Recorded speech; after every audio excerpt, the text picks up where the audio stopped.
I gave a talk to Florida Orthopedic Society 2017, and it's regarding as when I was the president. Dr. William Enneking, I wanted to recognize as an orthopedic surgeon that was my mentor when I was a medical student. Today's talking about the economic sustainability of medical business. The next slide says it will always get better in the end, but if not better yet, it's not the end. The comment came from the Best Exotic Marigold Hotel. And I also like to mention the changing paradigm of medicine does not preserve the doctor-patient relationship. Healthcare is not insurance or a hospital, but is each and every one of us physicians.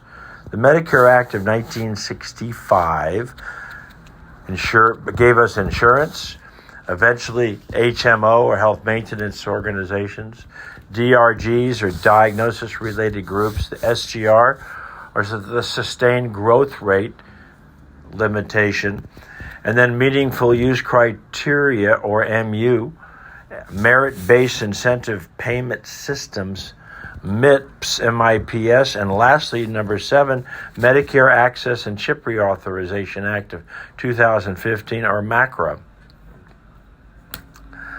Affordable Care Act in 2010 was a forced legislation in collusion of hospitals, insurance, and pharmacy.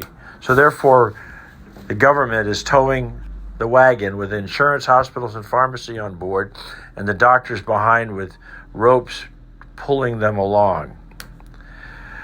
I'd like to bring attention to a book written by Stephen Brill, a Time magazine article writer, and he wrote a book called A Bitter Pill. And Big Pharma agreed to participate when offered 115% of retail by the Affordable Care Act. They would not get on board before that. Another thing that's affected tremendously and patient care is narcotics in the 1990s, with pain being the fifth vital sign. So OxyContin prescriptions lead to abuse and dependency, and pill mills and dependency on heroin. This is an epidemic by government dictum because they said that pain is a fifth vital sign and people should not be in pain. Hence, the doctors were allowed to do this. So, to go one step further in the next slide, pain is a symptom, not a diagnosis. If your car doesn't start, you don't just change the battery, you find out what's wrong.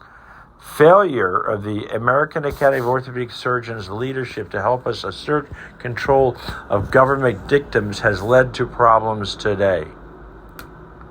The healthcare industry spends more on lobbying than aerospace, defense, gas, and oil combined.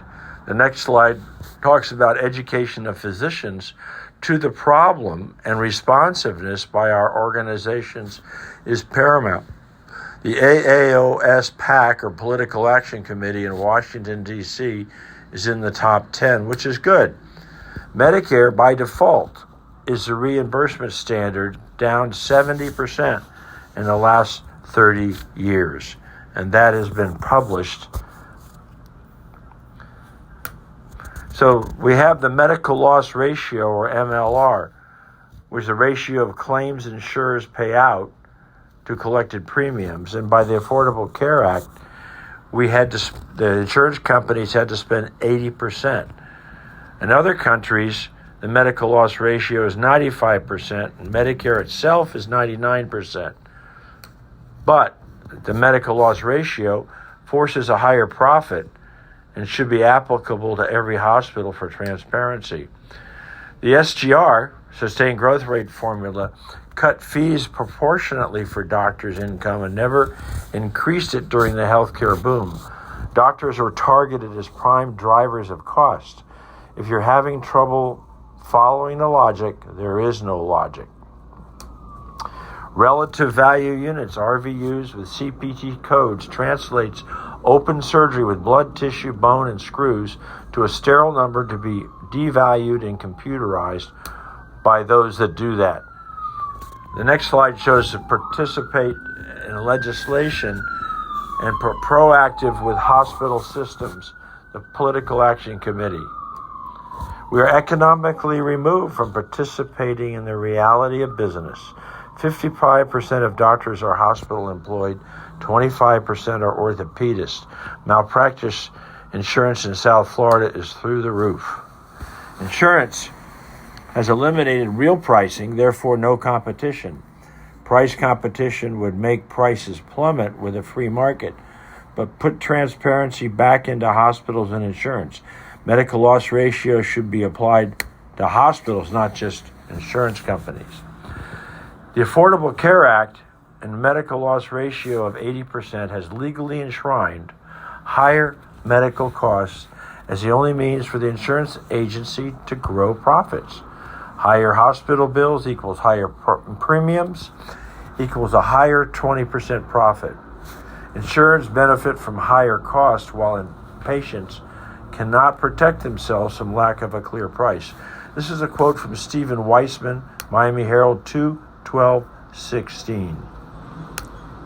With real prices, patients would be empowered to shop for value and not price, and never face punitive out-of-network prices.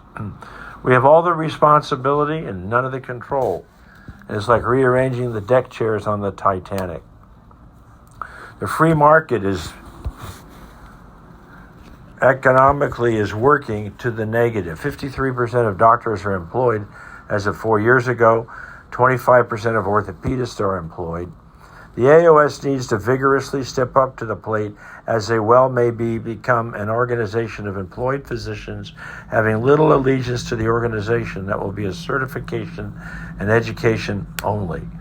You don't train someone for all those years of medical school and residency, particularly people who want to help others optimize their physical and psychological health, and have them run a claims processing operation for insurance companies. And that's a quote from Malcolm Gladwell, a writer for the Boston Globe. So let's prevent a race to the bottom, which is what's going on. So where do we go from here? The 2016 Florida Orthopedic Society task number 1. There's 600,000 spine surgeries annually. Complications are 15 to 30%, and up to 50% of these surgeries are not needed when based on MRI imaging only. I, at this time, proposed a spine registry website for the state. And the next question is, are you on narcotics at 6 months post-op? That's a big question. This is an outcome study. So I did a spine registry data.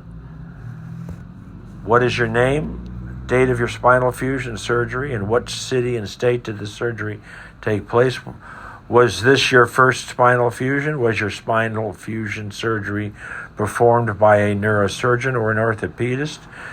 Then next to last, were you on pain medication prior to the spinal fusion surgery? And lastly, are you on pain medication 6 months after the spinal fusion surgery? I had 162 responses, data collected on various online groups and social media platforms, focused on online groups discussing back pain and spine surgery. 30 respondents were from Florida, respondents from 56 different cities around the United States. On the question, was this your first spinal fusion? A majority said yes, 21% no. Was your spine fusion performed by a neurosurgeon or an orthopedic surgeon? 26% orthopedics, 74% neurosurgery, which shows a little more aggressiveness based on MRI and lack of diagnosis. Spine registry data, we had 95% response. Question, were you on medication 6 months after the spinal fusion? Yes for 63%, no for 37%. Another question, mainstream fair health UCR rates to the public and legislators need to be educated. Florida Orthopedic Society should start a perspective of value. In 2016, Florida Orthopedic Society task number 3, workmen's compensation system is focused on money in courts, not patient care. One needs to develop a list of physicians with favorable outcomes and stop the micromanagement by workman's comp, which is delaying patient care by years. Outcomes have taken a back seat. Task Force number 4 for 2016, make maintenance of certification a state issue. Eliminate maintenance of certification for insurance panels and hospital staff to avoid putting all your chips on the line for licensure. And lastly, this was attempted in the legislature this year and failed in committee, will be reintroduced next year, 2017. Task number 5 for the Florida Orthopedic Society, evaluate medical malpractice rates in cities where doctors do not have malpractice insurance. Miami, Tampa, Orlando, Jacksonville, and West Palm Beach. Basically, Dade County had the highest rate of claims submitted with the highest loss ratio. The opportunity for sustainability has evolved into self-payment for the doctor, 1. Number 2, concierge services, number 2. Number 3, ambulatory surgery center and physician-owned hospitals. Number 4, hospital employment. And number 5, medical tourism. Lastly, where do my fellow colleagues in the room choose to go? The direction is up to each of us. The revered profession of orthopedic surgery is fragmented into a technical exercise. So what we have become is being towed behind the wagon with the insurance, hospitals, and pharmacy riding in the wagon, pulled by the horse called the government. So this is the sunrise or the sunset of the orthopedic profession. I want to thank my colleagues and the opportunity of giving this talk for www.spinecentermiami.com. End of discussion.